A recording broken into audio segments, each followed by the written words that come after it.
Bonjour à tous, j'espère que vous allez bien. Aujourd'hui on se retrouve pour une nouvelle vidéo parfumée. C'est la rentrée, donc les choses sérieuses reprennent sur cette chaîne. Et aujourd'hui je tenais à aborder un sujet qui me trottait dans la tête depuis quelques semaines déjà. Je voulais vous parler aujourd'hui de comment j'ai appris à sentir et comment je continue d'éduquer mon nez au quotidien. Donc que vous soyez juste un simple amateur de parfum qui cherche à dépasser le stade du j'aime pas quand vous achetez un nouveau parfum, ou que vous souhaitez vous lancer sérieusement dans l'olfaction pour peut-être un futur projet professionnel et que vous ne savez pas par où commencer, j'ai compilé plusieurs conseils que j'ai moi-même reçus au fil des années et qui j'espère vous seront utiles à vous aussi. Pour vous donner un peu de contexte, avant de commencer cette vidéo, je voulais vous expliquer rapidement comment moi je suis tombée dans la grande marmite du parfum et comment je me suis mise à l'olfaction.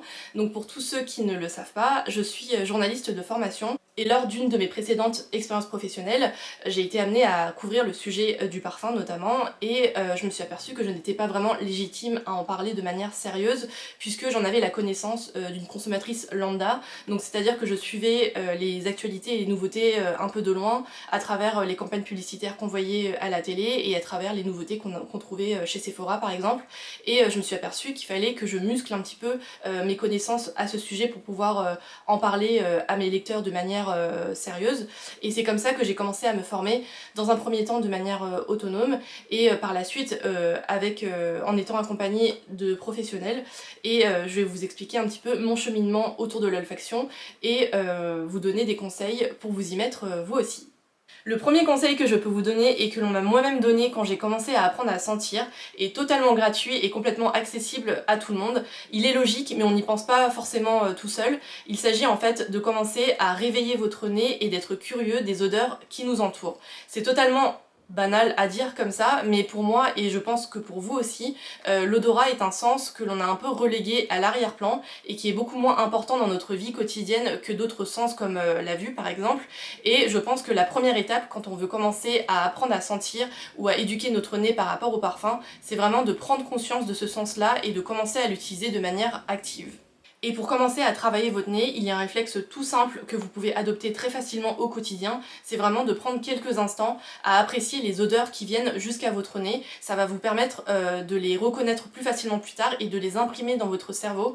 C'est quelque chose que je fais beaucoup par exemple quand je cuisine, quand je coupe des légumes ou quand je manipule de la viande ou des herbes ou des épices par exemple. Je prends le temps en fait de les porter à mon nez et d'essayer de mettre des mots dessus pour pouvoir les imprimer dans mon cerveau, et c'est une manière de reconnaître plus facilement plus tard ces odeurs-là quand elles viennent à votre nez, et ça vous permet de composer votre propre bibliothèque olfactive dans votre cerveau. Je le fais aussi par exemple quand je suis à l'extérieur, quand je passe devant une boulangerie, je le fais aussi par exemple dans le métro. C'est pas forcément toujours des odeurs très agréables, mais l'apprentissage passe aussi par des choses qu'on n'aime pas et qu'il faut quand même apprendre à décortiquer. Donc voilà, juste le premier conseil, c'est vraiment d'être conscient des odeurs qui nous entourent. Pour ce deuxième conseil, on rentre dans le vif du sujet puisque je vais vous présenter un outil tout à fait formidable et accessible à tous qui va vous permettre d'en savoir plus sur le parfum et notamment sur les matières premières, puisque si vous êtes là sur ma chaîne, c'est que je pense que vous êtes un amateur de parfum, voire un passionné de parfum, et quand on aime le parfum, on est souvent curieux des ingrédients qui le composent et qu'on n'a pas forcément à portée de main. Donc je vais vous présenter un outil qui m'a été très utile quand j'ai commencé à apprendre à sentir et que vous pouvez aussi vous procurer. Et cet outil, c'est ce superbe coffret de matières premières. Si vous voulez commencer à en apprendre un peu plus sur les ingrédients qui composent vos parfums, je pense que c'est vraiment la mise en bouche parfaite pour commencer à apprendre à sentir des matières premières en tant que telles. Et je vais vous le présenter dans quelques instants. C'est un coffret que moi j'ai reçu il y a quelques années et qui m'a été vraiment très utile quand j'ai commencé à vouloir en savoir plus sur le parfum et ce qui composait notamment les parfums. Et dedans, il y a 21 matières premières de parfumerie naturelle et de synthèse.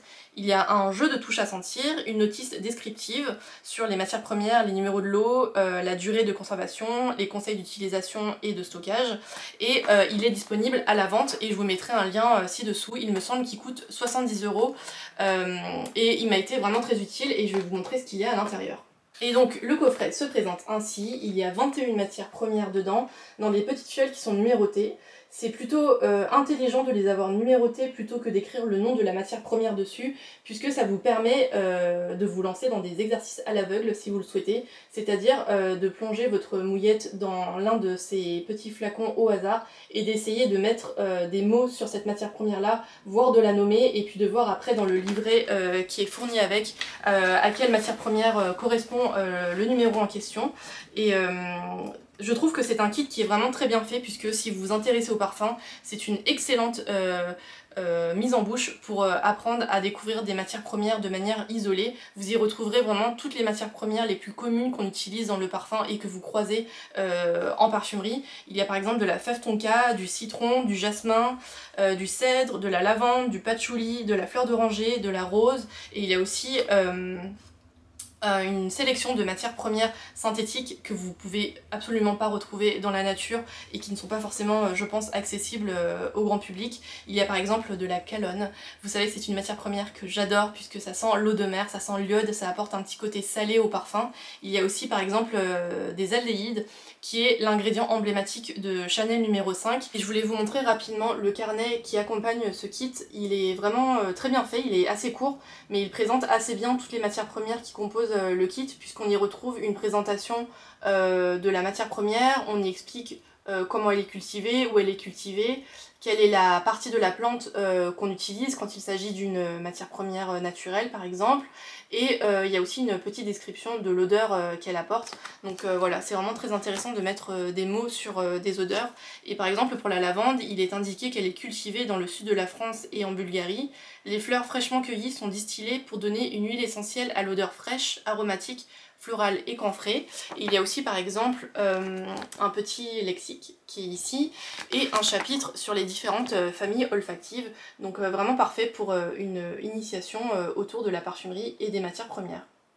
Et donc pour utiliser ce kit là, vous avez plusieurs manières de faire. Soit vous pouvez le découvrir de manière assez scolaire, en sentant les fioles les unes à la suite des autres et en étant accompagné du petit livret, donc en lisant à chaque fois la description qui en est faite par ce petit carnet.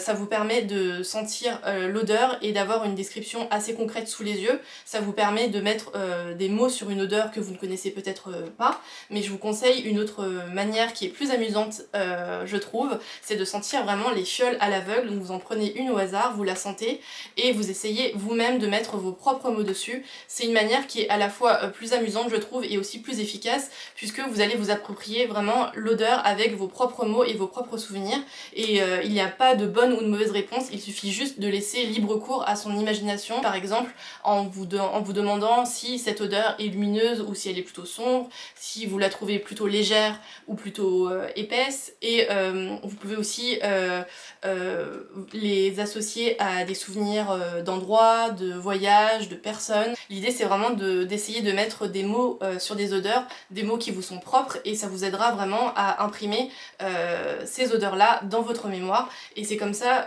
je trouve qu'on apprend le mieux.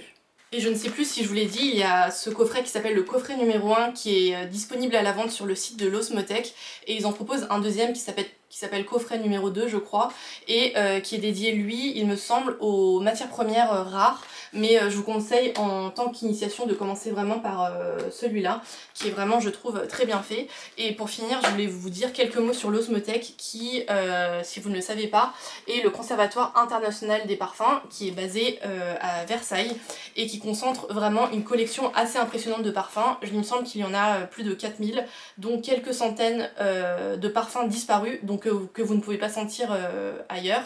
Et c'est vraiment la mémoire vive de la parfumerie qui se visite, il me semble, donc à Versailles. Ils font aussi des conférences thématiques, donc je vous invite vraiment à visiter le site de l'Osmotech que je vous mettrai en barre d'infos. C'est vraiment une institution dans le monde de la parfumerie.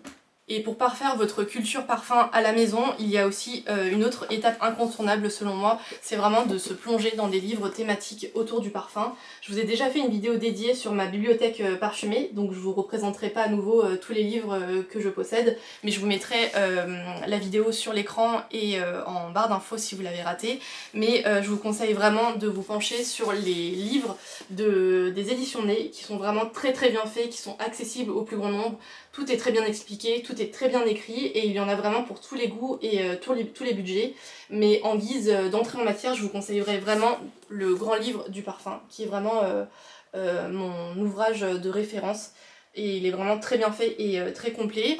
Il y a aussi les revues nez qui paraissent 2 fois par an, il me semble, et qui sont vraiment très bien faites, qui sont plus portées sur l'actualité des parfums et des marques. Et il y a aussi les cahiers du naturel, qui sont des ouvrages qui sont assez courts, petit prix, qui sont dédiés chacun à une matière première. Là vous avez la fleur d'oranger, et qui vous explique en long, en large et en travers toute l'histoire et tout ce qu'on peut faire avec la fleur d'oranger. C'est vraiment très bien écrit comme d'habitude, avec une très jolie maquette. Ce sont des ouvrages qui sont vraiment très bien faits et qui abordent la matière première dans son ensemble et pas uniquement que dans le monde de la parfumerie. Donc voilà, je vous conseille vraiment de vous pencher sur les éditions Nez. Et pour finir, la troisième étape quand vous voulez apprendre à sentir et que vous avez déjà suivi les 2 précédents conseils que je vous ai présentés dans cette vidéo, c'est vraiment d'aller à la rencontre des professionnels du métier en allant assister soit à une initiation, soit à une formation parfum. Et comme vous le savez, moi je fais mes formations chez 5e Sens, qui est un organisme qui est assez connu dans le métier, qui est basé à Paris et qui a aussi une antenne à Grasse, je crois. Et d'ailleurs je vous disais que je vous avais filmé mes 2 jours de formation avant les vacances, et vous retrouverez la vidéo en barre d'infos si vous voulez voir à quoi ça ressemble.